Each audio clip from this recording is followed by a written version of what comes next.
ngay gis ni est-ce que doo jàpp que ni autorités yi wala sax askanu Sénégal xamuñu importance su numérique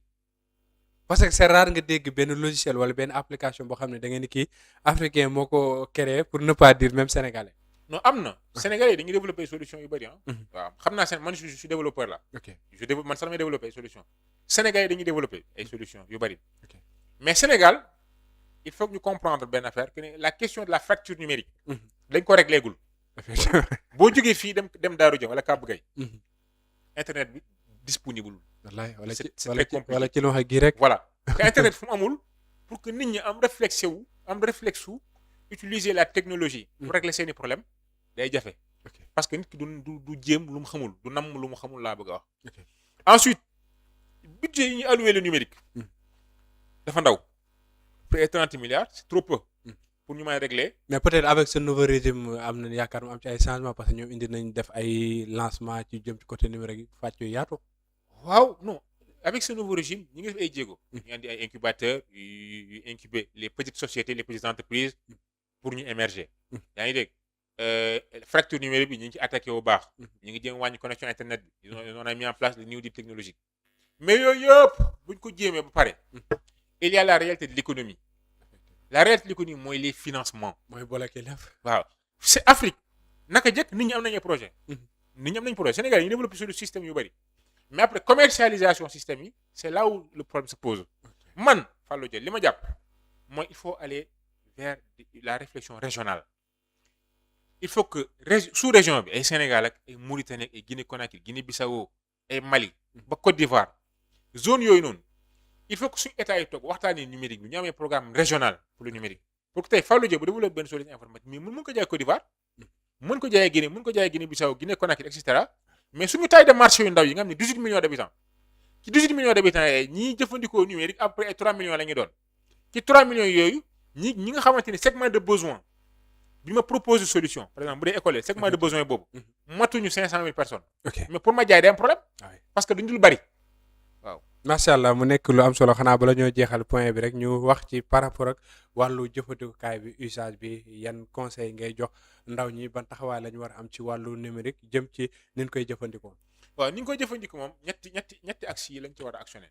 benn il faut que l'État fasse son travail de régulation. tey man je trouve dommage que dans un pays bu mel ni Sénégal nga xamante ni nous sommes encore à l'enfance du développement suñu dara taxawagul xale di perte 2 heures sur TikTok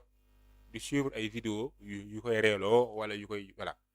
xale bi vidéos yi mu war a gën a visualiser mais des expériences scientifiques yu ko permettre mu yokk connaissance am des vidéos yu koy jàngal civisme yu koy jàngal histoire u dëkkam pour mu am patriotisme am civisme am culture scientifique am l'esprit d'initiative am l'esprit d'écoute am le sens de l'écoute di jéem a yokk saa su ne jëm ci kanam mais pas yu koy divertir parce que divertissement yi dafa bëri te soxlawuñu loolu yëpp kon travail de régulation boobu pour que ñu mën a am benn contenu bu dëppoo ak suñu réalité sociologique suñu réalité socioculturelle pour mën a impulser développement ak changement structurel bi ñu bëgg pour mën a aller de l'avant loolu état moo ko war a def. deuxième bi c'est au niveau de l'éducation familiale ci biir kër yi il faut que parents d'élèves yi wala parents yi d'une manière générale teel a nampatal xale yi ci jëfandikoo lu numérique. mais parents yi amatul jot ku wàcc yaa ngi teel a xool noo génneel sa doom film wala dara. parents yi am nañ jot am nañ si parents yi am nañ jot. amuñ jotu xale yi am nañ jot. ñoom liñ bëgg ñoom liñ bëgg. dañ koy def boo demee ci dëkk tubaab bi nit ñi ñoo gën a ñàkk jot mais ku wàcc da nga jël sa doom parce que boo jël sa doom tubaab bi da nga koy jël yóbbu ko police. ba ko fa soo ko defee defar ko ba mu commencé bëri léegi tribunal la yëf yi mujjee bu demee tribunal ñu séparé la ak xale bi jël ko jox famille dëkk yi. moo tax ñëpp di góorgóorlu boo gisee tubaab bi fonctionne doon nekkul aada de c'est parce que dafa am système boo xam ne soo ko deful tu perds ton enfant. mais loolu am na solo de. waaw moo tax nit ñi rek nit ñi faut les discipliner. effectivement oui. pas par ay yat mais par un système. effectivement système boo xam ni da ngay régler mbaa nga am problème. parents yi il faut que ñu mettre en place système boo xam ne dana permettre parents yi. tey ñu mën a yar seen doom yi déjà ci utilisation numérique. tey parent bi jël téléphone 175 000 wala 150 000 kooku am na lu mu jënd ordinateur. da ko ñurul. li ñuy dépensé ci ay yére ci ay dàll ci ay nangam mais sa doom nga jël ko ordinateur bu ndaw mu teel ko miin teel ko maîtriser comme ça bu amee 7 ans 8 ans nga ko commencé ko di ko sensibiliser nag ci ay problèmes yi am ba moom bu taalee YouTube wala yenn réseaux sociaux yi bu seetaanee dana ci gis ne danañ ko informer ci problème yi yàqu-yàqu yi nga xam ne dana am sur internet yàqu-yàqu yi am sur les réseaux sociaux ba moom dana ko loolu yëpp dana doon bagage bu ko permettre mën a résister mais loolu dafa am le BABA mooy mën utiliser ordinateur bu dee mën utiliser ordinateur fan la jëm léegi nag troisième axe bi moom mooy la création de contenu culturel loolu acteurs culturels yi am nañ ci wàll woykat yi am nañ ci wàll parce que woy musique wala waaraate wala ay théâtre wala yu demee noonu yooyu yëpp dafa bokk ci li nga xam ne ñoom ñooy construire schéma de pensée société bi te loolu yëpp ci réseaux sociaux yi lay jëm tey bu ñu woon ci réseaux sociaux yi sëriñ bu amul benn Pastef sëriñ boo xamante ni dëgërut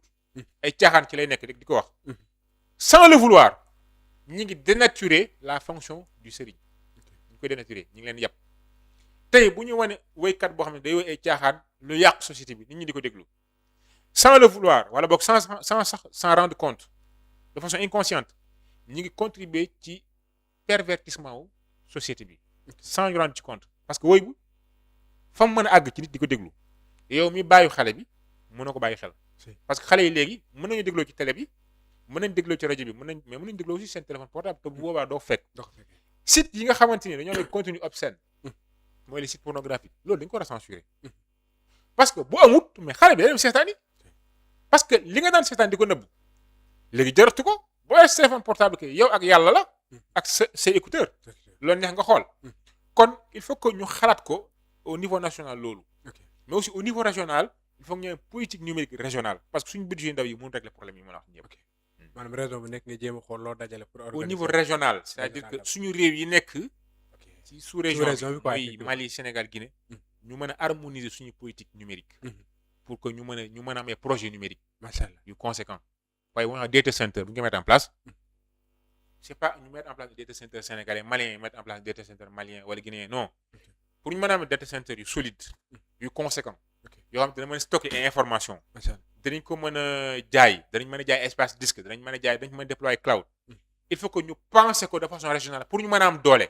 man su ma amee dërëm yow nga am dërëm ki am dërëm kenn ku ne dërëmam bi mën a jënd ci dara loolu amul solo di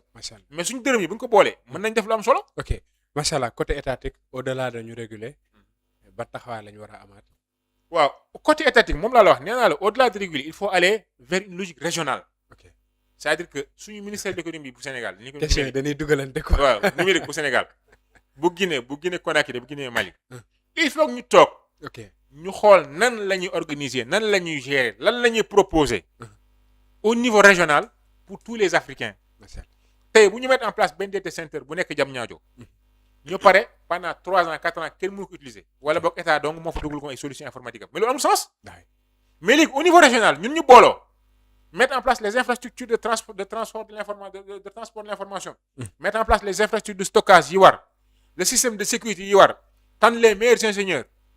ñu daje ñu employé fa andi les meilleurs commerciaux yu nekk ci zone bi région bi yëpp les meilleurs commerciaux digital ñu xool yenn stratégie lañ mën a déployer pour que data center yi ñuy mettre en place non seulement mën a stocker les informations de l'État les données de l'État wala boog les données de la nation mais au-delà de ça développeurs yi fi nekk ak entreprise yi fi nekk seeni serveur au lieu ñu jëndi ay machines virtuelles wala ay serveurs dédiés à l'étranger ñu mën ko jënd au niveau régional ñëpp jëriñu ci macha allah